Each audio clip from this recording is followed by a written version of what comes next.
On a warm summer evening in Albany, Georgia, 20-year-old Isaiah Parker went missing, sending shockwaves through his community. Isaiah, a beloved figure, hadn't returned home after a night out, leaving his girlfriend, Danielle Carter, deeply worried. She reached out to her mother, Patrice, and stepfather, Aaron, but as the hours passed, fear set in. By morning, Isaiah's car was found abandoned outside the city, igniting a police investigation into his disappearance. Unbeknownst to Danielle, Isaiah had been pulled into a dangerous affair with Patrice, her mother. Patrice, a restless 43-year-old stuck in a passionless marriage, had grown infatuated with Isaiah, captivated by his youthful energy. What began as innocent admiration quickly turned into a secret, intense affair. Isaiah was conflicted, still in love with Danielle but unable to escape Patrice's manipulative hold. Each time he tried to end it, Patrice lured him back with promises and emotional pleas, leaving him trapped in a web of lies. As Isaiah began to withdraw, Patrice's obsession grew. Unable to cope with the idea of losing him, she became desperate, clinging to the affair as her last grasp at happiness. The burden of secrets weighed heavily on Isaiah, who knew the affair was spiraling out of control. Tragically, his decision to end things for good led to a final, fateful meeting with Patrice, a decision that would change everything, and ultimately mark the last time Isaiah was seen alive. Isaiah was trapped between love and guilt, torn by his affair with Danielle's mother, Patrice. He felt suffocated by the secret, desperate to end things. One night, he arranged to meet Patrice at a secluded cabin to break it off. But when he told her it was over, Patrice grew hysterical, pleading with Isaiah. In a fit of desperation, she struck him, leaving him lifeless. Isaiah's disappearance devastated Danielle, who suspected Patrice's involvement. Her suspicions grew when she discovered intimate messages between Isaiah and her mother. The police investigation soon confirmed the worst. Isaiah's body was found in a shallow grave, evidence pointing to Patrice as the culprit. During her trial, Patrice claimed Isaiah's death was an accident. Yet, incriminating texts, security footage, and Patrice's own confession painted a different story, a love affair spiraling into obsession and murder. Danielle testified, heartbroken by her mother's betrayal and Isaiah's tragic end. The jury found Patrice guilty of second-degree murder, sentencing her to life in prison. Danielle faced unimaginable loss, but found strength in honoring Isaiah's memory. Though her world was shattered, she vowed to live on, embodying the kindness Isaiah once shared. In the end, Danielle stood resilient, knowing she had survived the unthinkable and could begin a new chapter. The couple was saving for their dream home, keeping €1,000 cash hidden in their house, as many Greeks avoided banks due to financial instability. One night, their home was invaded by intruders demanding money. In desperation, babies revealed their savings hidden in a Monopoly game, but even after robbing them, the intruders continued to search for valuables. Bound and helpless, Babis listened in horror as the masked men threatened his family, even aiming a gun at their infant daughter. Losing consciousness several times from tight restraints, Babis later awoke to a terrifying scene. His wife, Caroline, was dead and his child crying beside her. Using his nose, Babis managed to call emergency services, bringing help to the horrific scene. Investigations initially led police to suspect a gang known for similar violent break-ins, but the case soon took a chilling turn. Discrepancies emerged in Babis' account, including data from Caroline's smartwatch showing her time of death earlier than reported, and the removed memory card from their security camera, taken hours before the alleged break-in. Babis' own activity tracker also showed he was moving during the time he claimed to be bound. Further clues suggested Caroline had been planning to leave him, having attempted to book a hotel room for herself and their daughter the night before. As suspicion shifted, investigators uncovered Babis' controlling behavior, which pointed to a grim truth. Babis himself was the prime suspect in his wife's death. Gabe and Tina met after recent breakups and bonded over shared heartache. 2 years later, they got engaged, though Tina's father hesitated to give his blessing due to their lukewarm expressions of love. They married in 2003, and Gabe eagerly planned a honeymoon at the Great Barrier Reef, pressuring Tina, an inexperienced diver, to prepare. When they attempted a dive to explore a wreck, Tina struggled in the strong current, and Gabe, despite being a certified diver, couldn't, or wouldn't, save her. Her body was found shortly after. Suspicion mounted around Gabe's odd behavior. Smiling soon after her death, removing Tina's jewelry at her funeral, and even discarding flowers from her grave. Detectives uncovered a life insurance policy Gabe insisted on for Tina, fueling theories of foul play. Australian authorities eventually charged him with negligent homicide, sentencing him to 18 months in prison. Back in the U.S., he faced first-degree murder charges, with prosecutors suggesting his real motive was the insurance payout. Gabe's lawyer countered, blaming the dive company, but doubts persisted about Gabe's actions and his lack of effort to save Tina. Gabe maintained he hadn't intended harm, but the questions around Tina's tragic death and Gabe's behavior would never fully be resolved.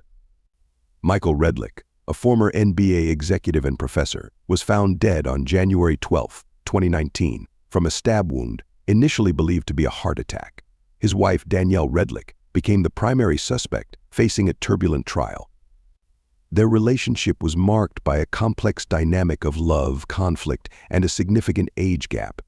Danielle, once close with Michael as her stepfather, became his partner, sharing a life together despite numerous challenges.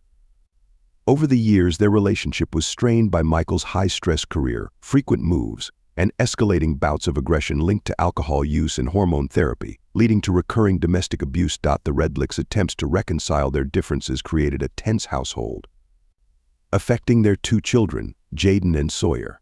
Despite multiple separations and violent incidents, including one where Danielle claimed Michael tried to run her over, the couple continued to reunite. Danielle endured physical and emotional trauma but kept silent, fearing repercussions for Michael. On that January morning, another altercation turned fatal. Danielle maintained she acted in self-defense, though she frequently altered her testimony. The trial's outcome remained controversial, with the jury ultimately finding her not guilty.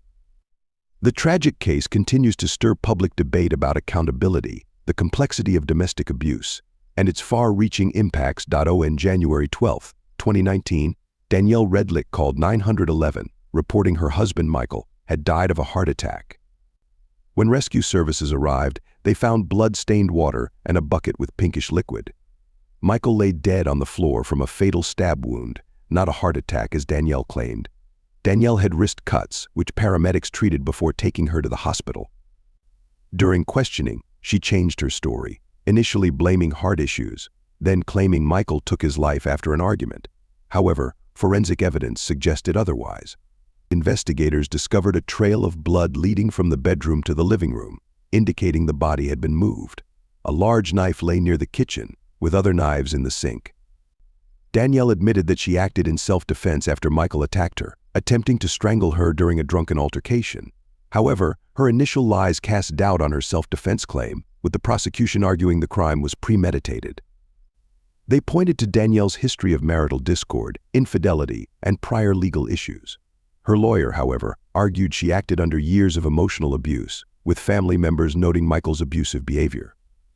The court was left to weigh conflicting accounts, with Danielle's intentions under heavy scrutiny. In May 2019, Riley, a 15-year-old girl, was reported missing. A few days later, her body was discovered in trash bags on Tuscarora Pike, miles from her home. Decomposition hindered immediate identification, but dental records confirmed it was Riley. Despite no clear cause of death, authorities ruled it a homicide. Suspicion quickly fell on Andy McCauley, who was known for erratic behavior under the influence of drugs. Evidence linked him to the crime, including drywall mud found on Riley's shoes, matching materials in Andy's truck. Witnesses also reported Andy behaving suspiciously on the day of her disappearance. In September 2021, the case went to trial. Overwhelming evidence pointed to Andy as the perpetrator, including over 120 pieces of evidence, though he pleaded not guilty. The court learned disturbing details about Riley's final moments, with her clothing found in disarray, hinting at a violent confrontation. Prosecutors argued that Andy had planned the crime, and the jury ultimately convicted him of first-degree murder without mercy. Andy was sentenced to life in prison without parole. Riley's tragic story sparked a call for stricter penalties and support for victims' families, and the community continues to honor her memory. The investigation into Rachel's murder shifted dramatically when police found items linked to Joe, Rachel's husband, matching a list of her belongings reported as stolen. Joe's alibi was initially supported by colleagues and surveillance footage, but his behavior raised suspicions. He showed a strange detachment at her funeral and made unsettling, detailed reenactments of the crime, which Rachel's family found disturbing. Evidence against Joe mounted with the discovery of incriminating emails where he expressed disdain for Rachel and revealed an affair with a colleague. Nikki Pell. Colleagues who initially supported his alibi eventually admitted to uncertainty about his whereabouts, adding to suspicions. Surveillance data and cell phone tracking showed inconsistencies in Joe's timeline, placing him near the crime scene at crucial moments.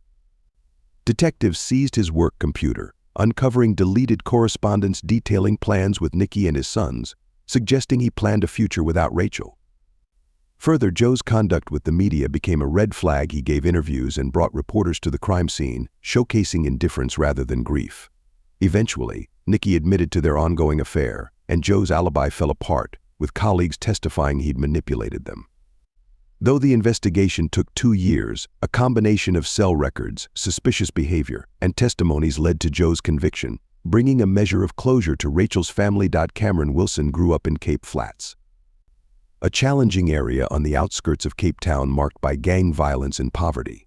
By age 17, he had developed a reputation for shocking brutality. His violent actions were indiscriminate, affecting people of various ages and backgrounds. This terror began in October 2014 when he fatally stabbed a man named Alonzo after a heated argument. Witnesses, fearful of Cameron's gang affiliations, stayed silent. 3 days later, a shopkeeper named Toya, who had seen the incident, confronted Cameron. Toya was later found dead, reinforcing the community's fear and silence, which allowed Cameron's violence to continue unchecked. Cameron's crimes escalated over the years. In December 2014, he assaulted and killed a young man for refusing to give him money. By 2015, he attacked several more individuals, including a brutal assault on 2 16-year-old girls, Stacy and Abigail. This heinous act, in which one girl lost her life, sent shockwaves through the area. Although Abigail courageously testified against Cameron, he was released from custody, possibly due to his family's gang connections. Following his release, Cameron continued his violent spree, threatening, assaulting, and robbing numerous people. His continued crimes highlighted the community's struggle with systemic fear and the deep-rooted influence of gang culture on justice in the region. On a tragic afternoon in Danville, Kentucky, 9-year-old Eric Johnson called 911 to report a robbery in progress at his parents' pawn shop. He was hiding in the back, terrified, as his parents lay dead on the ground after a brutal attack by an unidentified assailant. Jack Johnson, a former priest known for his kindness, had managed the shop for years, but that day would forever change the community. Police arrived swiftly, finding the scene chaotic and devastating. Jack and his wife were lifeless, and the community's sense of security shattered. Witnesses reported a suspicious vehicle parked near the pawn shop before the incident, leading investigators to pursue this new lead. The detectives worked diligently, canvassing the area and reviewing surveillance footage to piece together the events leading up to the tragedy. Despite the horror of the crime, the community rallied to support Eric and his younger sister Mary, establishing funds and organizing vigils to honor their parents' memory. The investigation revealed that the victims were caught off guard, and the brutality of the crime prompted a deeper reflection on safety within the community. As police intensified their search for the suspect, they also encouraged local businesses to enhance their security measures, emphasizing the importance of vigilance to prevent such tragedies in the future. The investigation into the brutal triple homicide in Danville took a significant turn as detectives analyzed surveillance footage from Lawson's jewelry store. They identified a silver Dodge minivan, leading them to cross-reference DMV records and canvass local businesses for potential sightings. A mechanic's tip about servicing a similar vehicle provided further leads, while enhanced video revealed a partially visible license plate. The focus shifted to a suspect with known financial troubles, whose alibi began to crumble under scrutiny. A search of his home revealed incriminating evidence: a wig matching witness descriptions, large sums of cash, and a .222 caliber pistol linked to the crime. His eventual confession exposed a desperate motive for theft that escalated tragically. As the community grappled with the shock of betrayal from a trusted spiritual leader, Pastor Kenneth Keith, who became a prime suspect. Investigators uncovered discrepancies in his alibi through surveillance footage and recorded calls. Keith's claims of being at the pharmacy were contradicted by evidence, leading to his arrest. His guilty plea spared the community from a trial, but it deepened the wounds of loss and betrayal. In the aftermath, the community united in mourning while emphasizing transparency and vigilance. Support networks formed, and initiatives promoting ethical leadership emerged, transforming a dark chapter into a catalyst for positive change. The legacy of the tragedy ultimately inspired resilience, reminding the people of Danville of the importance of trust, integrity, and hope in the face of adversity.